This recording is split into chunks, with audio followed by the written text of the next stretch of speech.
आज का जो विषय है, अगर आपने ये जान लिया तो आप ज्योतिषी अवश्य बन जाएंगे। अगर आपने इस सूत्र को समझ लिया, मैं दावे से कह सकता हूं, अगर ये सूत्र आपने समझ लिया, जान लिया इस विषय को, तो आप ज्योतिषी अवश्य बन जाएंगे। प्रिय दर्शकों, आज का जो सूत्र है वो कहता है भाव नाश फल। किसी भी भाव का जो फल है उसका नाश कब हो जाता है, कैसे हो जाता है। वैसे इतनी चर्चा पूर्व में हमारी हुई है इन विषयों को लेके कि जब भी कोई ग्रह अपने भाव से, कोई भी भावपति अपने भाव से अष्टम में जाके बैठ जाता है, उत्तर कालामृत कहता है कि जब भी कोई भाव का स्वामी अपने भाव से अष्टम में जाके बैठ जाता है तो उस भाव का संपूर्ण नाश कर देता है। उसका प्रभाव जीवन में उसको नहीं मिल पाता है, अच्छा प्रभाव नहीं मिल पाता। ये आप जानते हैं प्रिय दर्शकों। लेकिन प्रिय दर्शकों, इसके जो पीछे का कारण है वो क्या है, कैसे होता है, आज हम ये जानेंगे।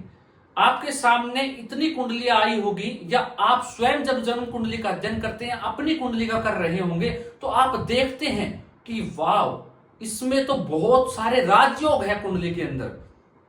गजकेसरी योग लगा हुआ है, हंस महापुरुष योग है, सस महापुरुष योग है, कुंडली के अंदर माल्यव्य योग पड़ा हुआ है, भद्र योग है। उसके बावजूद उस कुंडली को आपने श्रेष्ठ बता दिया, लेकिन पहली ही नजर के अंदर आप कुंडली को देख के ये नहीं कह सकते कि ये राजयोग है। उसका आपको बहुत ही अध्ययन करना पड़ेगा। सूक्ष्म अध्ययन करने के बाद ही आप पता लगा पाएंगे कि ये योग इसके लिए फलदायी है या नहीं। क्योंकि अगर वो अपने ही भाव से 8 घर आगे जाके बैठा हुआ है, अपने ही भाव से 8 घर आगे बैठा हो, तो उस भाव का वो नाश कर देगा, उस भाव का फल प्राप्त नहीं होने देगा। और जो आप विश्लेषण करेंगे, जो आप भविष्यवाणी करेंगे कि आपका ये समय अच्छा होगा, वहीं आप मात खा जाएंगे। वही समय जातक के लिए खराब चला जाएगा और उसके जीवन में आपको संघर्ष देखने के अलावा कुछ नहीं मिलेगा। प्रिय दर्शकों, आप जानते हैं जन्म कुंडली के अंदर जो ग्रह हैं, कोई भी ग्रह ना तो कारक होता है, न एक कारक होता है, ना ही कोई ग्रह मारक होता है। प्रिय दर्शकों, जो भी होता है वो भाव ही होते हैं, भाव ही कारक होते हैं, भाव ही मारक होते हैं। प्रिय दर्शकों, और भाव की जो कहें तो सर्वप्रथम अगर हमें देखना है, समझना है, तो वो भावों को ही समझना है। उस भाव में बैठने के बाद ग्रहों का प्रभाव आपके जीवन में आपको देखने को मिलता है कि वो कैसा प्रभाव आपके जीवन में देंगे। तो सबसे ज्यादा जो महत्व है आपकी कुंडली के अंदर, वो भाव है। अब प्रिय दर्शकों, मान लीजिए आपकी कुंडली के अंदर हंस महापुरुष योग लगा हुआ है सप्तम भाव के अंदर। अब हंस महापुरुष योग हो जाने से आपने विश्लेषण कर दिया कि आपके जीवन में ये होगा, वो होगा, सब कुछ प्राप्त करेंगे आप एक अलग ही मुकाम हासिल करेंगे। लेकिन वो अपने ही भाव से अष्टम भाव में जाके बैठा हुआ है। अपने ही भाव से अगर वो अष्टम भाव में जाके बैठा हुआ है तो उसका प्रभाव आपको जीवन में कुछ ज्यादा अच्छा आपको देखने को नहीं मिलेगा। प्रिय दर्शकों, कुछ ज्यादा आप सोचे कि बहुत ज्यादा उसका प्रभाव आएगा, नहीं आएगा, उस भाव का नाश हो जाएगा। मान लीजिए सप्तम भाव का स्वामी अपने ही भाव से अष्टम भाव में जाके बैठ जाए, तो शास्त्र कहता है कि ऐसे जातक हो या जाति का पति की मृत्यु हो जाएगी, विवाह के पश्चात या पत्नी की मृत्यु हो जाएगी, जीवन में कठिनाई का सामना करना पड़ेगा, वैवाहिक जीवन, दाम्पत्य जीवन ज्यादा मधुर सुखद नहीं रह पाएगा, नाना प्रकार की परेशानियां जीवन काल के अंदर आती रहेगी। तो ये सब कहते हैं। लेकिन प्रिय दर्शकों, अब यहाँ पे ये चीज आपको देखनी है कि जो अष्टम भाव का स्वामी, माफ कीजिएगा, सप्तम भाव का स्वामी तो अपने भाव से अष्टम में जाके बैठ गया, इन चीजों का सुख नहीं है, दाम्पत्य जीवन टूट जाएगा, ये तक कहा गया। क्यों?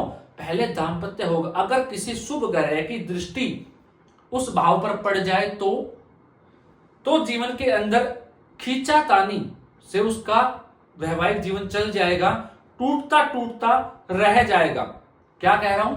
टूटता टूटता बच जाएगा, वाद विवाद चलता रहेगा जीवन में और जीवन कट जाएगा। अब वहीं अगर शुभ ग्रह की दृष्टि नहीं है, किसी भी ग्रह की दृष्टि नहीं है वहां पे सप्तम भाव में, और उससे षडाष्टक मतलब कि उसका जो भावपति है वो 8 घर आगे जाके बैठ जाता है, तो उसे भाव नाश फल कहा जाएगा, तो उस भाव का नाश हो जाएगा, उस भाव से संबंधित चीज ही व्यक्ति को जीवन में प्राप्त नहीं होगी। अगर विवाह हो भी गया तो तुरंत टूट जाएगा, नहीं चलेगा, परेशानी जीवन में आती रहेगी।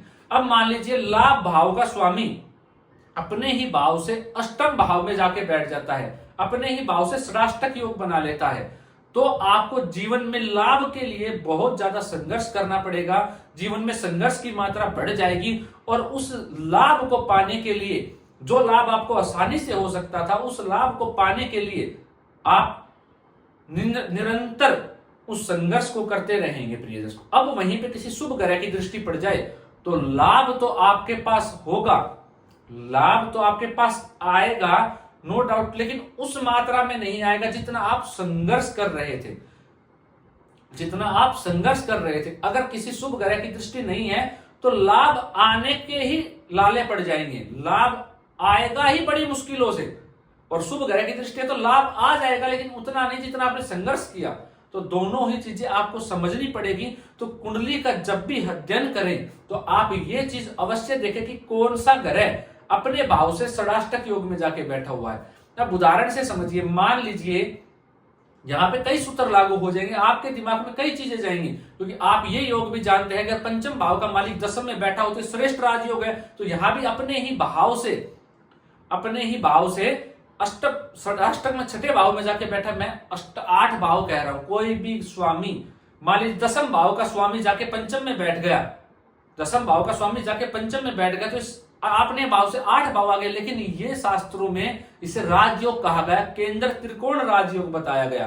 तो यहाँ पे ये लागू नहीं। मान लीजिए चतुर्थ भाव का स्वामी 11वें घर में लाभ भाव में जाके बैठ गया, चतुर्थ भाव का स्वामी, तो ये भी राजयोग है। धन भाव का स्वामी नवम में आके बैठ गए, ये भी राजयोग है कुंडली के अंदर। प्रिय दर्शकों, तो ये ऐसे कुछ राजयोग हैं जो हमेशा चलते रहेंगे, जो अच्छे माने गए हैं। लेकिन इसके अलावा जो और स्थितियां बनती है वो कष्ट देंगी। मान लीजिए धनु लगन की कुंडली है, आपकी धनु लगन की कुंडली है, लाभ भाव का स्वामी शुक्र बना और षष्ठ भाव का स्वामी भी शुक्र बना। अब लाभ भाव का स्वामी आके षष्ठ भाव में स्वयं की राशि में बैठ जाए, अपनी ही राशि में आके बैठ जाए, तो ये षडाष्टक योग हुआ।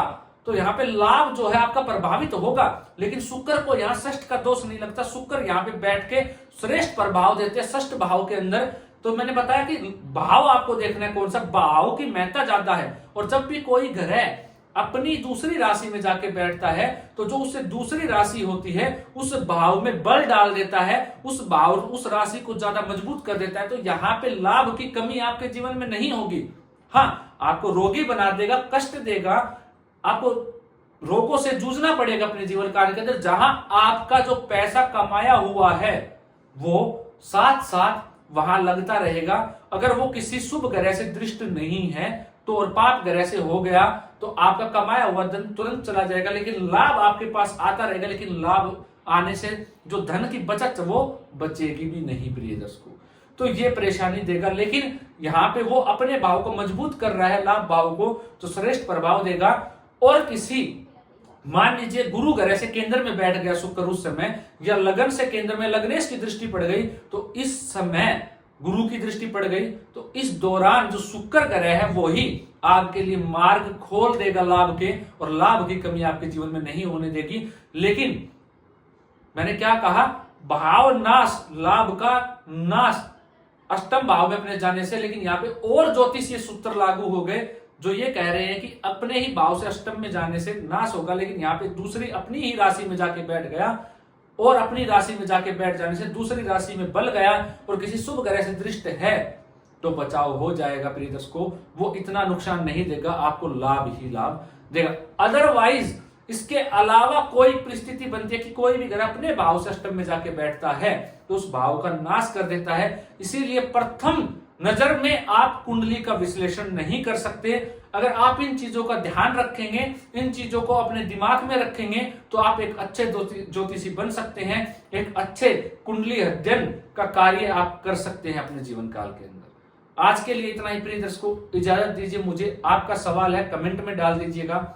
आप चाहते मैं ऐसे ही कार्यक्रम बनाऊं तो आप मेरा मेहनत आना जो है प्रिय दर्शकों, जो मैं मेहनत कर रहा हूं वो आप मुझे सिर्फ इस चैनल को सब्सक्राइब करके, इस वीडियो को लाइक और शेयर करके ही मुझे दे सकते हैं। जिससे मैं आपके लिए और अद्भुत और नए कार्यक्रम लेकर आता रहूंगा।